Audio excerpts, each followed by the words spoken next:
হ্যাঁ বেটা, এই হুজুরে কি সুদার গুড়ারা বয়ান করতে পারে না? হয় আমিও কয়দিন তো দেখতে আছি, উনি ঘুষ আর সুদ ছাড়া কথাই কইতে পারে না, বয়ান উনি ছাড়া জানেই না। হ্যাঁ, দুর্নীতিকে আর কোনো পাপ নাই, সব পাপ আমাগো। এই হুজুরে আমার মনে হয় যে মসজিদ কমিটি কোন দিয়ে বাদ দিতে হইবে। এছাড়া এই হুজুরের আর কিছু কেলেম আমি পাই, নানান জায়গায় বিচার সালিসি করতে যায়। হ্যাঁ, ইমাম সাহেব কি বিচার সালিসিতে বিচারপতি হইতে পারে? না না, এটা হলি হয় না। এটা হইবে নেতা, এটা হইবে মসজিদের সভাপতি, এটা হইবে এই আমাগো এলাকার সভাপতি। হ্যাঁ, তুই এই হুজুরে যাই বিচার করতে। হ্যাঁ, তুই ওই যে ওই গতকালকে তুই ওই তাণ্ডব দেখছো? তাণ্ডব? সাকিব খানের সিনেমা তাণ্ডব?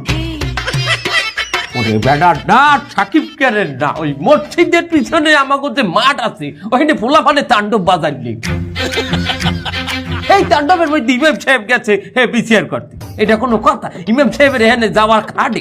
এই তাণ্ডবের মধ্যে ওখানে কিন্তু এই শব্দ শিয়ালে ওই তুফানের। তুফান? সাকিব খানের তুফান? না, সাকিব খানের তুফান না, ওই তুফান শহীদের। এই তুফান শহীদের সমস্ত দোষ আনলে, আর তার যে আরে ইমাম সাহেব কি দিয়ে কি বিচার করলে পুরো বিচারটাই বরবাদ হয়ে গেলে। আরে মুরব্বী, আপনি তো সাকিব খানের সিনেমায় তেমন বাইরে পারলেন না। সাকিব খান সিনেমা মানে ওই বরবাদ। ওরে বেটা, না আমি ও কথা কই যাই, এই বিচারটার এই নষ্ট করছি ইমাম সাহেব।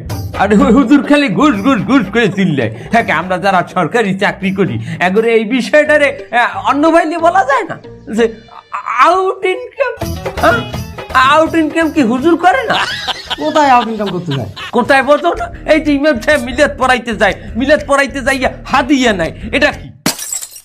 আদি এত মানুষ খুশি হয়ে দেয়। আমার যে ঘুষটা দেয় ওটা কি মানুষ বেজার হয়ে দেয়? যেমন একটা মানুষ কাঁদতে কাঁদতে ঘুষ দিচ্ছে, ওটা তো খুশি হয়ে দেয় বাবু, ওটারও তো হাদিয়া কোয়া যায়। শোনো, এই হুজুর নেই হাদিয়া, আমরাও নেই হাদিয়া, কিন্তু কি আমরা একটু নেই গাদিয়া। ও কাকু, আপনি মসজিদের মধ্যে হালাই এত কথা কন, আপনি জানেন না মসজিদের মধ্যে কথা কওয়া নিষেধ, আর খুতবার মধ্যে কথা কওয়া তো হারাম। তা তুই কথা কইলি কে? এবার তাতে তুই কথা কইলি কিসের দিন? তুই একটা মুরব্বী মানে না, তুই মাস্টার না। আর তুই যে আমার লগে কথাটা কইলি, এটাও তো তুই হারাম কাজ করলি। নিজের হারামটা তুই বোঝো না। না, আসলে আমাকে বাঙালিরা নিজের হারামটা বোঝে না, আর একজনের হারাম লইয়া এরা টানাটানি করে। এই অসভ্য গুড়াগারের জ্বালা একটু ঠিক মতো খুতবাটাও হতে পারি না। দোতলায় যা, দোতলায় যা, যা দোতলায় যা, দোতলায় যা।